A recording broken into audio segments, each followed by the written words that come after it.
নমস্কাৰ বন্ধুসকল, আপোনালোকে ভাবিছে চাগে মই এনেধৰণে কি কৰি আছোঁ বুলি। তৰুতৃণলতাৰ পৃথিৱীত যিমানেই গছ গছনি পাত হৈ জীৱ জন্তুলৈকে আছে, সকলোৰে আত্মা আছে। সেয়েহে মই তৰুতৃণ গছ লতাৰ এইখন ব্ৰহ্ম মুহূৰ্ত সময় পোৱাৰ সময়, এইখন সময়তে তাহানি ঋষিমুনিসকলে বিভিন্ন কাৰুকাৰ্য তেওঁলোকে কৰিছিলে। আৰু এইকণ সময়তে যদি তৰুতৃণলতা গছ গছনিত কিছু পানী দিয়া যায়, সেয়েহে তেওঁলোকৰ একদম দেখিবলৈ মনোমোহৰ পৰিৱেশটো ধুনীয়া আৰু সজীৱ হৈ পৰে। সজীৱ হোৱাৰ কাৰণ কি, তেওঁলোকৰো আত্মা এটা আছে। আত্মা সেই তেওঁলোকৰ, আমি ভাবোঁ যে মানুহে ৰ'দ বৰষুণ অনুভৱ কৰিব পাৰোঁ, সেইটো নহয়। গছ গছনি তৰুতৃণলতায়ো সকলোখিনি এনেধৰণে সজীৱ হৈ উঠে পানী পালে। আৰু সেয়েহে মই পানী অলপ দি দিছোঁ। দিয়াত তেওঁলোকৰ পৰিৱেশটোৱে বহুত ধুনীয়া হৈ পৰিছে। সেয়েহে আপোনালোকক এবাৰ এই ভিডিঅ'টো দেখালোঁ মই।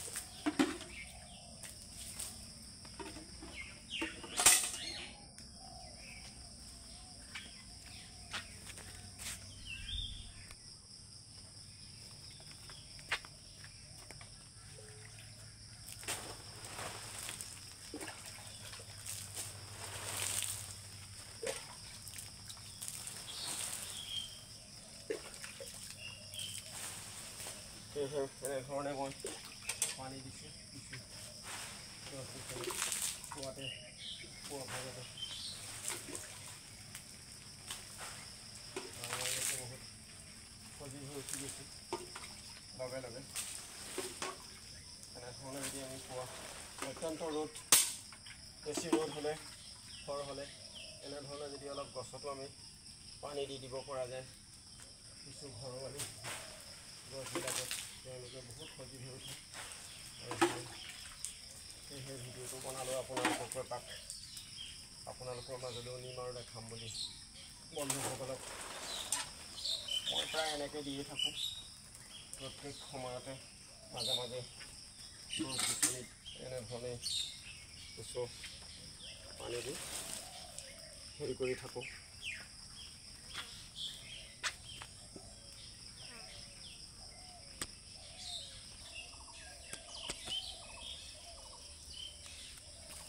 আৰু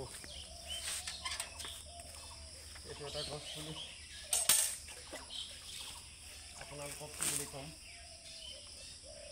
আমাৰ গ্ৰাম্য অঞ্চলত মানুহে গৰু ম'হ পোহে। গৰু ম'হ পুহি কি কৰে, পূৰা এৰি দিয়ে। আনৰ বাৰী ঘৰ, মূল্যৱান গছ পুলি এইবিলাক কিছু নষ্ট কৰে গৰু ম'হ। গৰু আৰু ছাগলীয়ে প্ৰায় কৰে। কিন্তু গ্ৰাম্য অঞ্চলত এটা কথা নাজানে যে এটা গছ পুলি এজন মানুহে ৰোৱাৰ পিছত এইটো এটা চিন গছৰ পুলি হয়। মই আপোনালোকক দেখাইছোঁ, এইটো চিন গছৰ পুলি। যেতিয়া ইয়াৰ উচিত সময়ত যেতিয়া ইয়াৰ ফলটো লাগিব, মানে উৰহিটো বুলি কোৱা হয়, উৰহি চিন গছ মানে এইটো মণিপুৰী উৰহি বুলি কোৱা হয়। এইটো প্ৰায় 200 টকা 250 টকা কেজি হয় মাৰ্কেটত। এই গছপুলিটো মই একদম নিজৰ পুত্ৰ সদৃশকৈ তুলিছোঁ। এতিয়া গৰু ম'হ এৰি দি, ছাগলী এৰি দি এনেধৰণে বাৰীত আপোনাৰ যিমান বস্তু নহওক গ্ৰাম্য অঞ্চলত নষ্ট কৰে।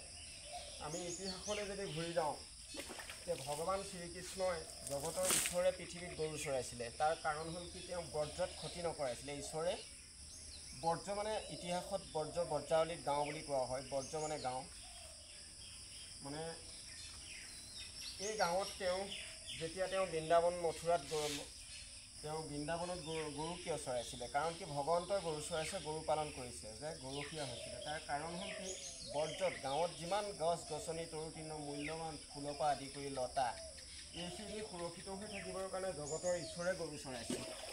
আৰু আমাৰ কলি যুগত যাতে মই কাৰোবাক নাম ধৰি কোৱা নাই আৰু কোনোবাই বেয়াও পাব নালাগে, অপ্ৰিয় হ'লেও কথাটো সত্য। গ্ৰাম্য অঞ্চলত যেতিয়া এটা ভাল ফলৰ পুলি ৰোৱা হয়, তেতিয়া মানুহবিলাকে ছাগলী আৰু গৰু এৰি দিয়ে। কিন্তু এটা কথা তেওঁলোকে চিন্তা নকৰে যে কোনোবা এজন ব্যক্তিয়ে এটা ভাল মূল্যৱান পুলি লগাইছে, সেই পুলিটোৰ ওপৰত ছাগলীয়ে যিকোনো ক্ষতি কৰিছে, গৰুৱে ক্ষতি কৰিছে, সেইটো মানে গাঁৱৰ মানুহে চিন্তা নকৰে এই সময়টোত আৰু এই যুগত। আৰু ইতিহাসলৈ আমি বাগৰি গ'লে ভগৱান শ্ৰীকৃষ্ণই গৰু চৰাইছিল বুলি কয়। তাৰ কাৰণ হ'ল সেইটোৱেই যে ভগৱন্তই জানিছিলে যদি সম্পূৰ্ণ গৰু অমাত বস্তু, গৰুৱে বুজি নাপায়, জীৱ জন্তুৱে বুজি নাপায়, মানুহে বুজি পায়। কিন্তু যেতিয়া নেকি সেই কথাটোৰ কাৰণে ভগৱন্তই, আমি শুনো ইতিহাস চালে, শাস্ত্ৰ চালে, মহাভাৰত ৰামায়ণ চালে, এনেকুৱা কিছুমান ধৰ্মগ্ৰন্থ চালে গম পাওঁ যে ঈশ্বৰে গৰু চৰাইছিলে বুলি। ইয়াৰ উত্তৰটো ক'ত আছে? যে উত্তৰটোত ঈশ্বৰে গম পাইছিলে যে বৰ্জ্য মানে গাঁওবিলাকত থকা যিকোনো মূল্যৱান গছ পুলি বা কাৰোবাৰ অনিষ্ট হ'ব বুলি পেলাই ঈশ্বৰেও গৰু চৰাইছিল। মানে আমি ক'ব পাৰোঁ তেনেধৰণে যে গোপালক। আৰু আজিকালি মই চালোঁ গ্ৰাম্য অঞ্চলত এনেধৰণে কিছু দুৰাত্য কৰে। বাৰীত ভাল পুলি এটা নাথাকে ৰুলে ছাগলীৰ পৰা, বাৰীত ভাল গছ পুলি এটা নাথাকে গৰু এৰি দিয়ে। যে মই এইটো কাৰোবাক বেয়া ভাবি কোৱা নাই বন্ধুসকলে, যদি কোনোবাই ভিডিঅ'টো চাই বুজিব পাৰিব আৰু অনুভৱ কৰিব পাৰিব মই কিয় এই ভিডিঅ'টো প্ৰস্তুত কৰিলোঁ।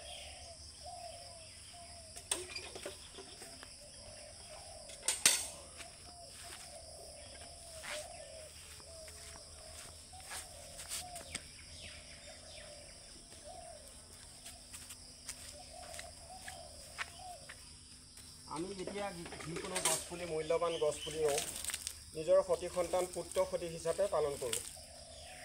আৰু পুত্ৰ সদৃশ হিচাপে পালন কৰিবলৈ যাওঁতে এনেকুৱা হয় কিছু লোকৰ পৰা যে তেওঁলোকে ৰাতিপুৱা 10জনী 20জনী ছাগলী পুহিছে আৰু লাহেকৈ লোকৰ বাৰীলৈ এৰি দিয়ে। যে লোকৰ বাৰীত যদি কোনোবা এটা মূল্যৱান গছপুলি ফল মূল আছে, তেতিয়া সেই গাঁওখনত যদি সেই গছপুলিটো আৰু সেই মূল্যৱান ফচলখিনি লগা যায়, তেতিয়াহ'লে বজাৰ মাৰ্কেটৰ ধৰিব পাৰে, তাৰ বাদেও সমাজৰ উপকৃত হৈ থাকে, সদায় কৰণীয় হৈ থাকে যে আমুক বস্তুটো আমুকত পোৱা যায় বুলি। কিন্তু সেইটো আমাৰ প্ৰায় চিন্তা নকৰাৰ কাৰণত কি হয়, আমি কিবা এটা বস্তু পুহিছোঁ তাক ভালকৈ এটা জেগাত নিয়াৰিকৈ পুহি সমাজৰো উপকৃত হ'ব আৰু নিজৰো উপকৃত হ'ব বুলি আমি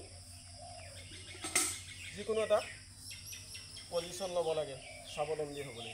কিন্তু এনেধৰণে পজিশ্যন ল'ব নালাগে যে কোনোবাই কাৰোবাৰ বাৰীত ভাল গছপুলি মূল্যৱান গছপুলি মানে ভাল জলকীয়া হওক, যাক ভাল ফচল হওক, ফল মূল হওক কৰিছে, তেওঁলোকে কি কৰে এনেধৰণে ৰাতিপুৱা শুই উঠিলে 20টা ছাগলী এৰি দিলে, ৰাস্তাত এৰি দিলে। ৰাস্তাত 20টা ছাগলীয়ে ক'ত গৈছে তেওঁলোকে নাজানে। যে 20টা ছাগলীটোৱে গৈ পেলাই যে নিজৰ ছাগলীখিনিয়ে গৈ পেলাই যে আনৰ বাৰীৰ ভাল গছপুলি, ভাল পাণ পুলি, ভাল জলকীয়া পুলি, অন্যান্য বস্তুবিলাক যে ক্ষতি কৰিছে, যে ক্ষতি কৰাৰ বাবে অকল তেওঁ ভাবিছে যে মই মোৰ নিজৰ বস্তুটো এৰিলোঁ, পেট ভৰিলে।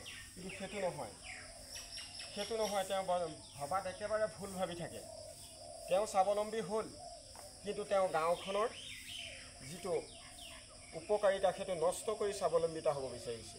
কিন্তু সেইটো মই এই ভিডিঅ'টোৰ জৰিয়তে আপোনালোকক মই বুজাব বিচৰা নাই, মই বুজাব পৰা মোৰতো অধিকাৰ আৰু ক্ষমতা নাই।